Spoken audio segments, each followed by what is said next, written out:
Sha'bon oyida qanday tarixiy voqealar yuz bergan? Sha'bon oyida albatta birinchidan qiblamizni o'zgarishligi. Payg'ambar alayhissalatu vassalam Makka davrida Ka'baga qarab namoz o'qirdilar. Madinaga borganlaridan keyin Alloh taoloning amri bilan Baytul Maqdisga qarab aynan o'sha Qubbatus Sahro deyiladi, o'sha toshga qarab Baytul Maqdisdagi o'sha tarafga yuzlanib namoz o'qirdilar. Bu Madinadagi holat. Ahli siyar aytadilarki 17 oyu 3 kun. Ba'zilari 16 oy, ba'zilari hatto 18 oy deganlari ham bor. Payg'ambar alayhissalatu vassalam mana shu holda namozlarni o'qidilar. Illa qarang, oyat karima nozil bo'ldi. Baqara surasini 144-oyatida A'udhu billahi minash shaytonir rojim. Qad nara taqalluba wajhika fis samaa. فلنولينك قبلة ترضاها فولي وجهك شطر المسجد الحرام وحيثما كنتم فولوا وجوهكم شطره صدق الله العظيم. Bu oyat karimada tilovat qilindiki qad nara taqalluba wajhika fis sama. Gohida osmonga yuzingizni burib, boshingizni ko'tarib, ulamolar aytadilarki, payg'ambar alayhissalatu vassalam hatto o'sha namozda turganlarida boshlarini tepaga qilib yuzlarini osmonga yuzlantirar ekanlar. Nega? Qiblani o'zgarishligini umid qilib, uni vahiysi tushsin deya. Qarang, qalblarini Alloh taolo ko'ryapti.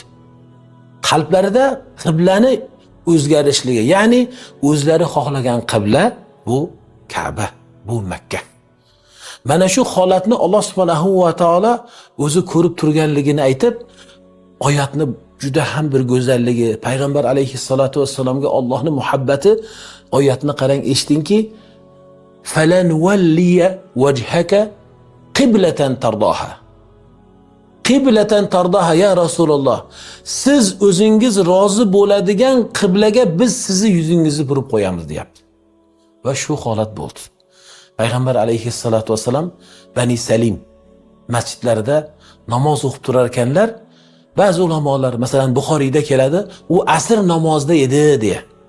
Imom Malik buni bomdod namozi deb aytganlar. Balkim aksar ulamolar buni peshin namozida edi deydilar. Payg'ambar alayhissalatu vassalam namoz o'qib turganlarda ushbu oyat tushdi.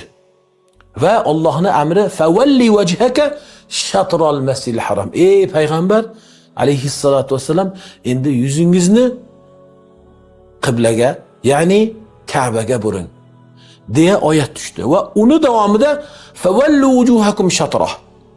Musulmonlarga ham ey mu'minlar, siz ham qay joyda bo'ldingiz, har doim yuzingizni Ka'baga yuzlantiring deya bu oyatlar nozil bo'ldi. Endi bunda payg'ambar alayhissalatu vassalam hatto peshin namozlarida 2 rakatni o'qib bo'lgan edilar. Rasululloh alayhissalatu vassalam turgan joylarida 2 rakatni o'qib bo'lib turib, keyingi 3-chi, 4-chi rakatlarda demak namozdan chiqmadilar. Namozda turgan hollarida Baytul Maqdis tarafga emas, balkim Ka'ba tarafga yuzlandilar. Va u sababdan o'sha hozir mashhur bo'lgan o'sha Masjidul Qiblatayn masjidi bor. Madinaga borganlar buni biladilar. O'sha sababdan ham 2 qibla masjidi deya u masjid hatto nom oldi. Demak, bu ham aynan qiblani o'zgarishligi islomdagi buyuk bir tarix, buyuk bir kun, ulug' bir kun aynan bu nima? Sha'bon oyida bo'ldi.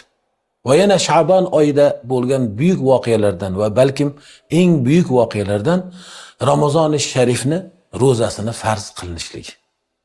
Alloh subhanahu va taolo oyat karimada aynan Baqara surasi 183-oyatda A'udhu billahi minash shaytonir rojim. Ya ayyuhallazina amanu kutiba alaykumus siyamu kama kutiba alal ladzina min qablikum la'allakum tattaqun. Sadaqallohul azim.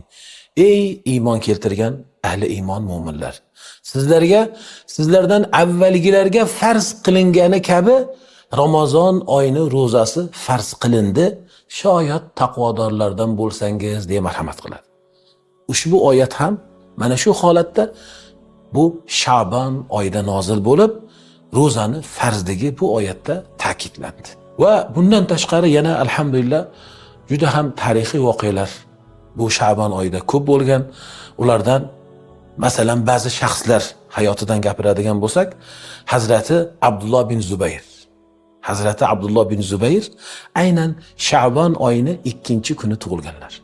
Madinada Abdulloh bin Zubayrni bilamizki, Zubayr ibn al-Avvomning o'g'illari va otalari Zubayr ibn al-Avvom islomning eng buyuklaridan bo'lsalar, onalari ham Asma bint Abi Bakr radhiyallohu anhum jami'an ular bo'ladigan bo'lsa, o'sha ulug' zotlarning farzandlari Abdulloh bin Zubayrdek bir ulug'lar ham o'sha Sha'bon oyida tug'ilib, Alloh subhanahu va taolani marhamati bilan albatta dinimizni juda ham ko'p xizmatlarda bo'lgan Allohning bir ulug' bandalaridan bo'lgan zoti shariflar bo'ladi.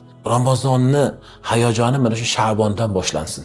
Balkim sahobalarni biz odatidan bilamizki, ular Ramazoni sharif kelishlaridan 6 oy avval Alloh taolodan duo qilib so'rar ekanlarki, Allohumma ballighna Ramazon. Allohim bizni Ramazonga yetkazgin. Ramazon ro'zalarini tutib bo'lganlaridan keyin yana 6 oy duo qilar ekanlarki, Allohim bizlardan Ramazon oyini ro'zasini qabul aylagin deya. Alloh subhanahu va taolo barchalarimizni o'shanday kunlarga ko'plab nasib etsin.